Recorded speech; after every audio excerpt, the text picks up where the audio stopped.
Let every round find its mark against the enemies of righteousness and our great nation.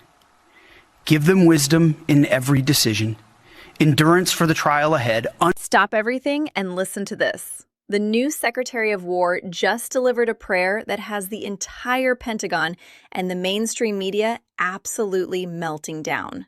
This isn't your typical Sunday service. It's high stakes and intense. There's a law that was just passed in Idaho that criminalizes people using bathrooms because people are terrified of trans people going into their bathroom. I've never been scared of a trans woman in a bathroom. I don't want a man in my daughter's bathroom. You know what? That's not about fear. It's about making sure that there are standards in place. I've never been afraid of a trans woman in my bathroom. I'm afraid of straight men in my bathroom. That's who I'm afraid of. Well, that's who goes in under guise of pretending to be transgender. I also think the issue is not that Republicans have an issue with transphobia at all.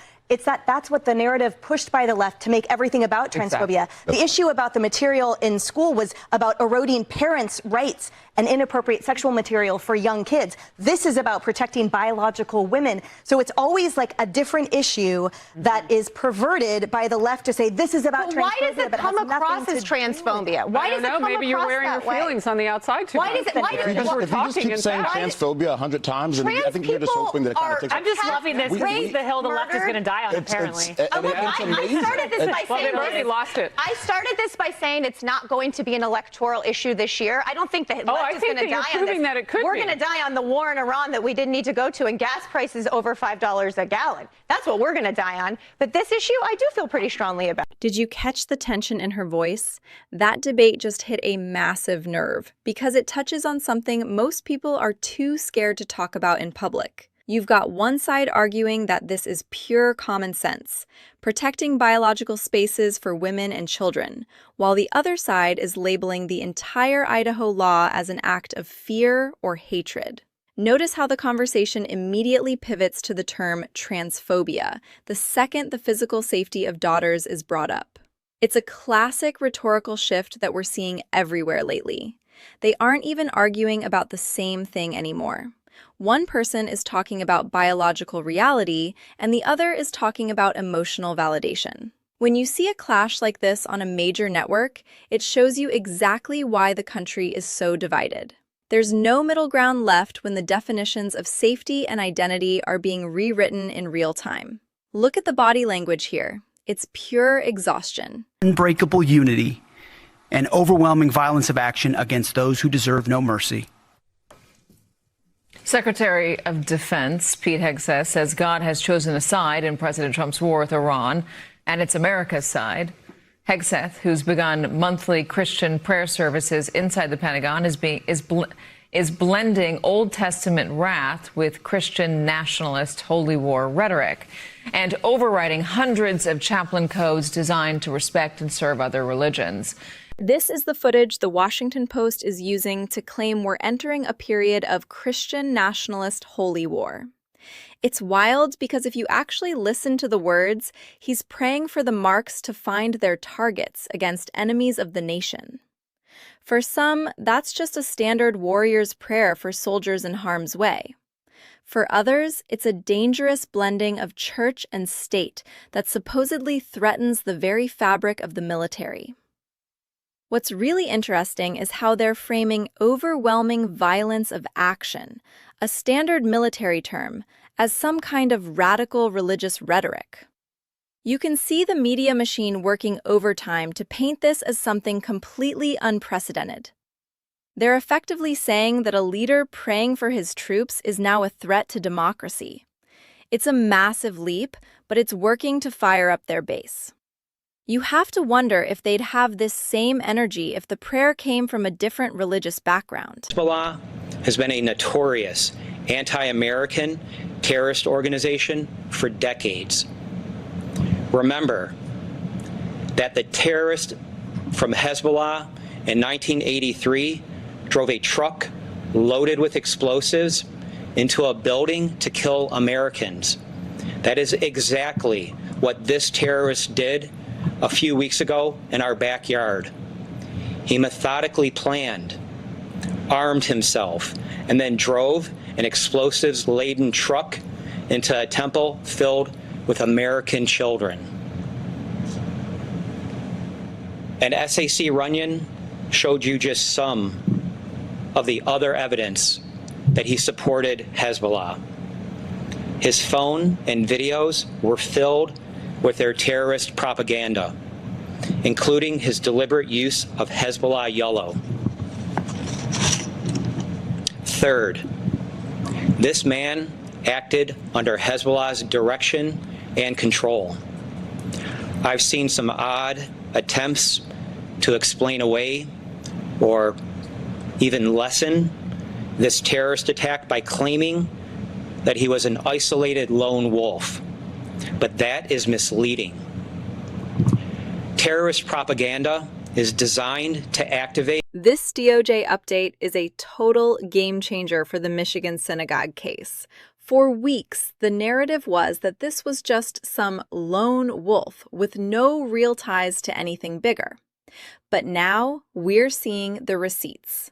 The deliberate use of Hezbollah colors, the direct link to terrorist propaganda, and the methodical planning involving an explosives-laden truck.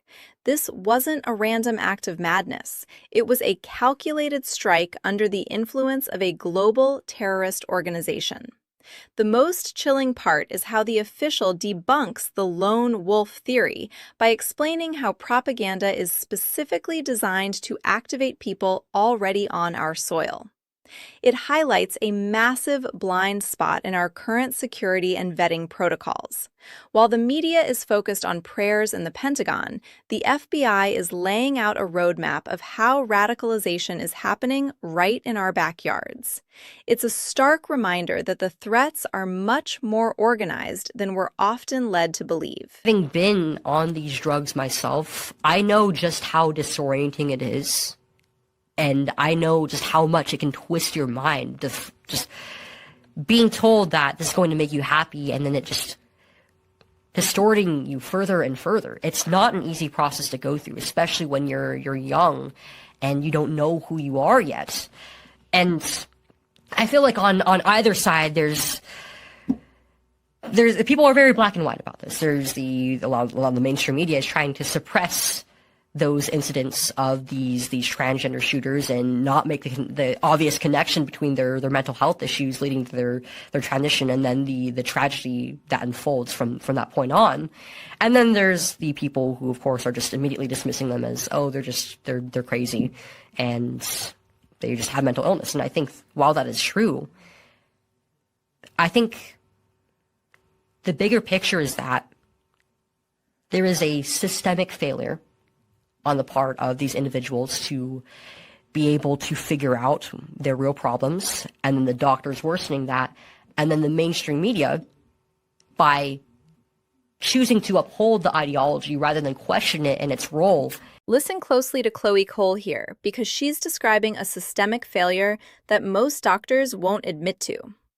She talks about how these drugs and the constant affirmation actually twist the mind of young people who don't even know who they are yet. It's a powerful perspective because she's lived it. She's pointing out that the mainstream media is desperate to uphold an ideology, even when it leads to mental health crises or, in extreme cases, violent incidents. There's this coordinated campaign using guilt and triggering emotions to force parents into compliance.